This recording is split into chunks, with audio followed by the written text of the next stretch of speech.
Good morning. I'm Peter Milios from the Finance News Network. Stocks slipped on Friday as Wall Street closed out a huge week in which investors received a pause on rate hikes from the Federal Reserve plus encouraging inflation data. The S&P 500 ticked down 0.37%, while the Dow Jones Industrial Average slipped 0.32%. The Nasdaq Composite lost 0.68%. Here are the major milestones on the week.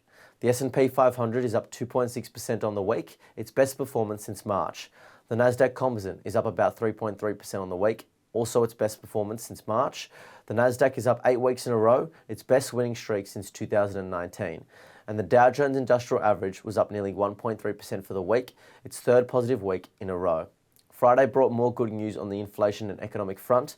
Consumer inflation expectations fell in June, with one-year assumptions for price pressures declining to 3.3% from 4.2% in May.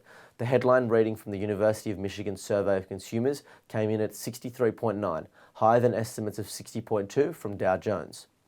Friday also marks the final trading day before a long weekend, with the market closed Monday in observance of Juneteenth. In company news, Adobe added 0.9% after beating results and issuing upbeat guidance, the latest tech stock to rally. AI darling Nvidia gained 10% this week, adding to its 192% surge this year. Microsoft added 4.7% this week and hit a record on Thursday.